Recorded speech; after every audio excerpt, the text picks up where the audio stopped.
Hello, I'm Severn Suzuki speaking for ECHO, the Environmental Children's Organization. We're a group of 12 and 13-year-olds trying to make a difference. Vanessa Setti, Morgan Geisler, Michelle Quigg, and me.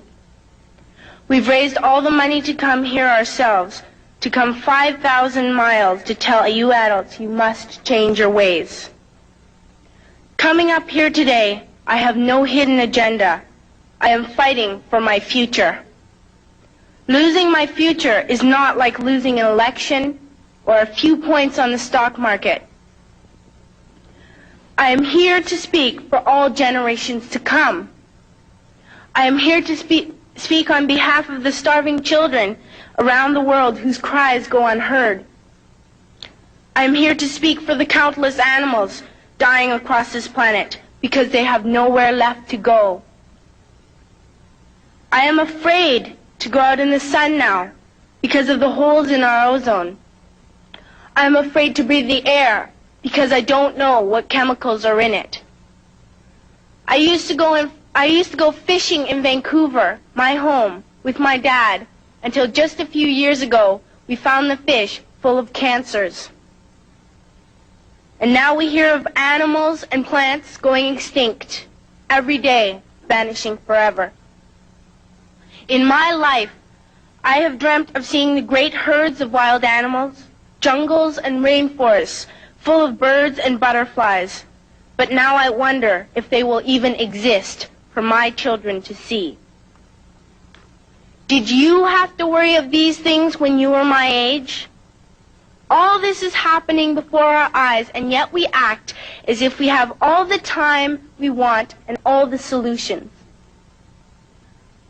I'm only a child, and I don't have all the solutions. I want you to realize, neither do you. You don't know how to fix the holes in our ozone layer.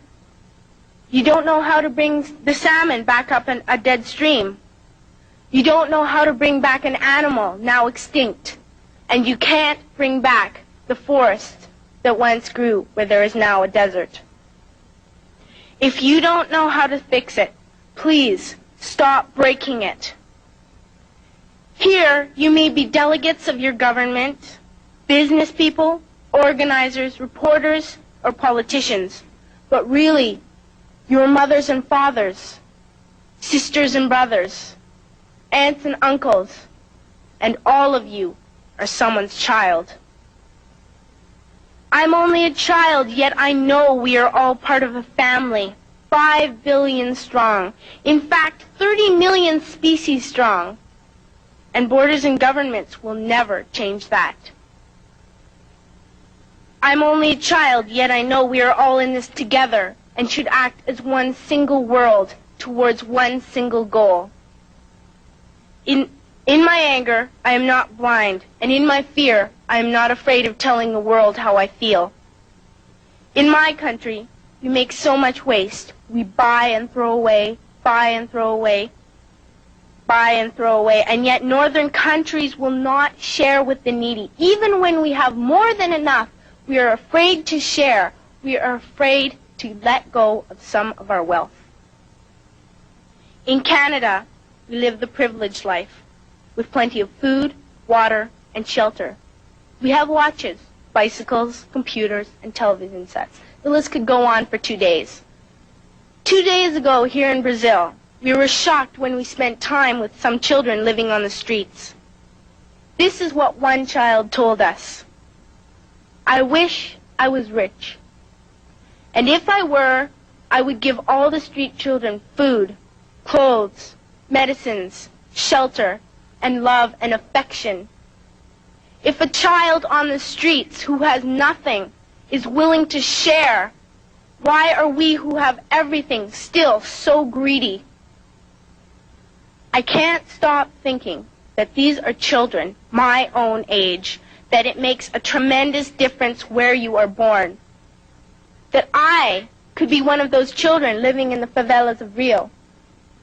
I could be a child starving in Somalia, or a victim of war in the Middle East, or a beggar in India.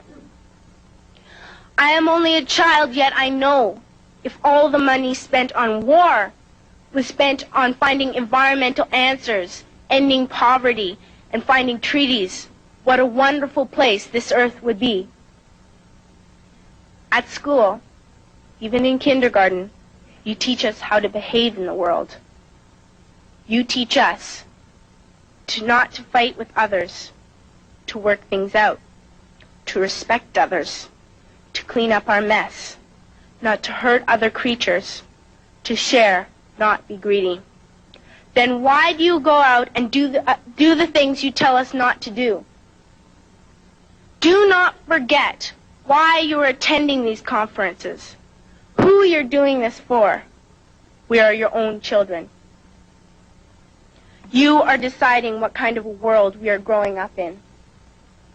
Parents should be able to comfort their children by saying, everything's going to be all right. It's not the end of the world, and we're doing the best we can. But I don't think you can say that to us anymore.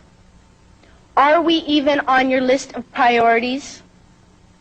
My dad always says, you are what you do, not what you say.